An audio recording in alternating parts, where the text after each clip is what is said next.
Assalamualaikum warahmatullahi wabarakatuh. Perkenalkan, nama saya Anif Ro'atul Abidah dari kelas PGMI 5A. Di sini saya akan menjelaskan materi tentang jenis-jenis variabel penelitian. Jenis-jenis variabel penelitian menurut Sugiono dikelompokkan menjadi 5.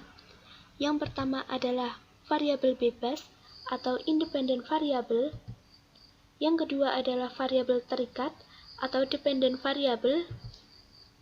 Yang ketiga adalah variabel moderator atau moderator variable.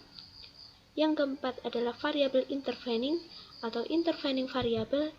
Dan yang terakhir adalah variabel kontrol atau control variable. Yang pertama saya akan menjelaskan variabel bebas atau independent variable. Variabel bebas adalah variabel yang mempengaruhi atau yang menjadi sebab perubahan atau timbulnya variabel dependent. Jadi, variabel bebas itu adalah variabel yang posisinya mampu berdiri sendiri tanpa terikat dengan variabel lainnya. Maka dari itu, variabel bebas ini sangat penting pada sebuah penelitian. Dalam melakukan pengujian, sangat penting untuk menentukan apa yang menjadi variabel bebas. Jika salah dalam menentukan variabel bebas, maka bisa saja model yang akan dibangun dalam penelitian tidak akan berjalan dengan baik. Misalnya dalam judul penelitian, pengaruh motivasi belajar terhadap prestasi siswa. Yang menjadi variabel independennya yaitu motivasi belajar, karena motivasi belajar mempengaruhi prestasi siswa. Selanjutnya yaitu variabel terikat atau dependent variable. Variabel terikat adalah variabel yang dipengaruhi atau yang menjadi akibat karena adanya variabel bebas. Jadi, variabel terikat ini tidak mampu berdiri sendiri dan sangat mudah mendapatkan pengaruh dari variabel lainnya. Meskipun begitu, variabel ini sangat penting dalam sebuah penelitian. Jika mau mengubah variabel bebasnya, maka variabel terikat akan ikut berubah pula. Misalnya dalam judul penelitian, pengaruh motivasi belajar terhadap prestasi siswa. Yang menjadi variabel dependentnya yaitu prestasi siswa. Karena tinggi dan rendahnya prestasi siswa itu tergantung kepada variabel motivasi belajarnya. Selanjutnya yaitu variabel moderator atau moderator variabel.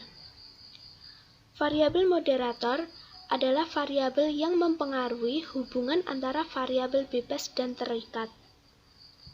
Variabel moderator ini disebut juga dengan variabel independen kedua. Variabel lain ini dapat memperlemah atau memperkuat arah hubungan antara variabel independen dan dependen. Jadi, variabel moderator ini terbentuk karena adanya hubungan antara variabel independen dengan variabel dependen. Kemudian, tujuan dari variabel moderator ini adalah untuk mengukur kekuatan hubungan antara variabel independen dengan variabel dependen. Misalnya, hasil belajar siswa dipengaruhi oleh motivasi belajar.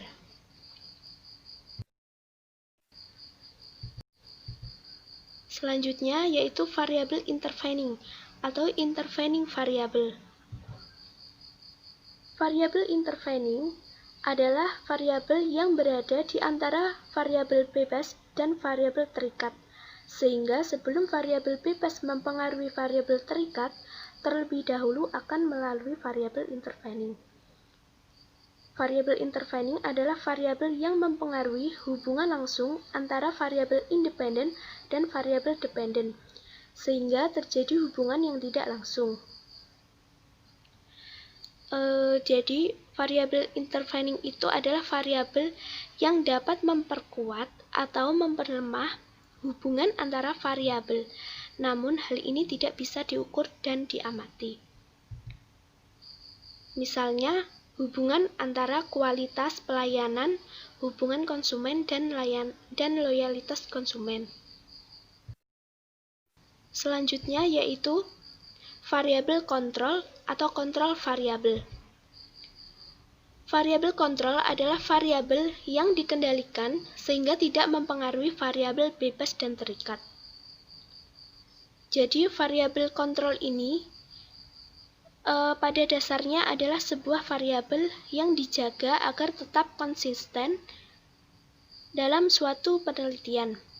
Variabel ini dijaga tetap sama agar peneliti dapat melihat dan menganalisis secara akurat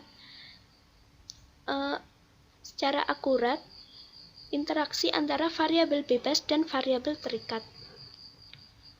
Dengan mengontrol secara ketat variabel ini, maka diharapkan hanya variabel bebaslah yang dapat menyebabkan perubahan-perubahan pada variabel terikat.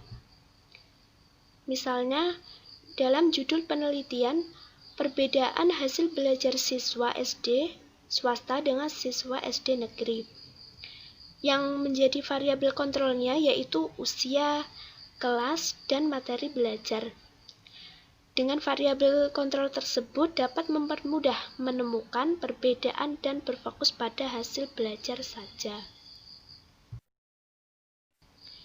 Demikian penjelasan dari saya. Terima kasih. Wassalamualaikum warahmatullahi wabarakatuh.